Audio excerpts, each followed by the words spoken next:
and I came over to the other side of the farm, and the big gates were open, and there was some lanes that could go down the dirt path with cows. So I rode down there, but the gate was shut, and there was another bowl, but it was a dairy bowl, and you didn't go where the dairy bowl was. People got killed because that bowl was used to people not afraid of them. Oh, And if they got mad and turned you out of the way, that's the end of it. oh, a lot of dairy farmers got killed by their own bulls. The cow was in season and you were chasing the cows in for milking, you might take offense at it. Hmm. So anyway, I rode up to the dirt path and back down that was the end of it. Then I rode around the front yard and down the little ditch and up under the gravel and down the little ditch and back into the yard. And then I looked down alongside the fence and there was a path. They've been riding down the fence. Little motorcycles and ponies. So I rode way down as far as you can see down to the end. That distance, the end of the pasture, there was the corner. Well, the crossroads. But I went this way because I just wanted to ride down the country road. So I rode a ways and there was another dirt path. So I rode on that. I rode all over. I had the most wonderful time. We'd stop by an apple tree and I took a bite and feed it to the horse so he could eat it with a bit in his mouth. Otherwise, sometimes the apples would fall off. And then you get into another apple, eat a while. It's got a worm in it. Here, you eat it. Rode all afternoon and then I decided they haven't come back yet. I'll go to town and find them. Hmm. Well, by the time I got to the crossroads, just before there was a little country bridge, and I talked the horse into going, oh, come on, we're going. Oh, come on, we're going. Finally, I got across the bridge. And I got to the crossroads, and I was so little. I wasn't even school yet. I was kindergarten girl, right?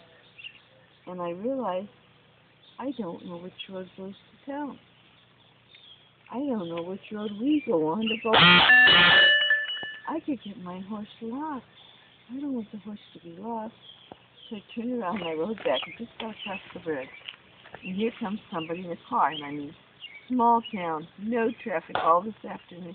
And they're all waving at me, and I'm like, Here, bud. later they told my uncle Oh. that they'd seen somebody out riding that horse. He said, well, he couldn't have been out riding the horse because I wasn't home that day. I was in town. No, it was your horse. That could have been my horse.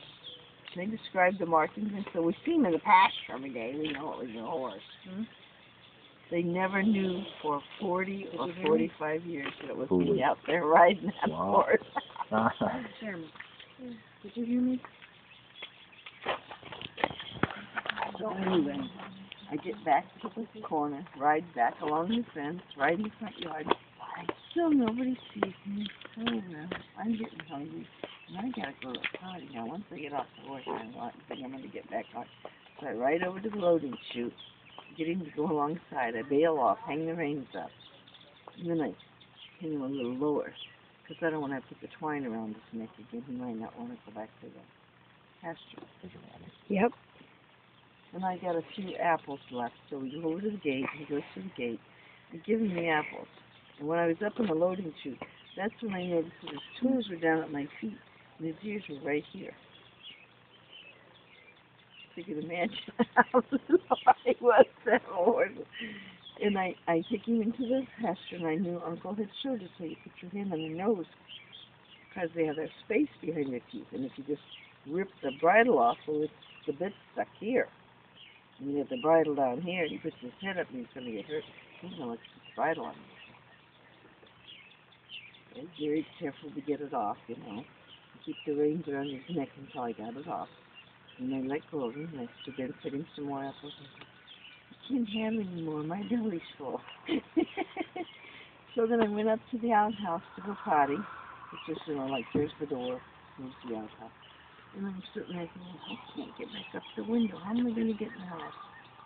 Well, I just have to go in the kitchen door, and if they're sitting at the table, I'll just tell them I went potty, which is the last thing I did. And I walked in the door, and they said, where you been? And I was getting sleepy then, and I had to go potty. Well, how'd you get past us so we didn't see you? Two of us sitting right here at the table.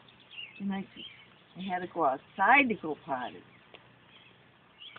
And they said, well, how did you get out there? I have to go out the door to go potty. right? But I didn't say I had to go out the door. I just kept saying I had to go out into that outdoor potty, you know. Okay, well, did you make your bed? Do I have to sleep anymore? No, you go make the bed. It didn't even look right, but busted, right? So I said, okay. And then I kind of like rubbing my eyes because I'm getting sleepy. Then thinking maybe I should have took a nap, right? And then they say, are you hungry? Would you like some cookies? And she's full. I was riding horses and eating apples all afternoon. I got lemonade and cookies and a glass of milk and cookies, and it was great. And I think I even got a butter and beef sandwich. Butter and Butter beef. on the bread and just take leftover roast beef and eat a sandwich. It was great. And I never told him. For 45 years. 45, 51, 62, yeah, somewhere in there. I think I told somebody, but nobody listens to a kid anyway, so. Maybe And back when alive. uncle finally got back from town. Jen, did you get a picture of that?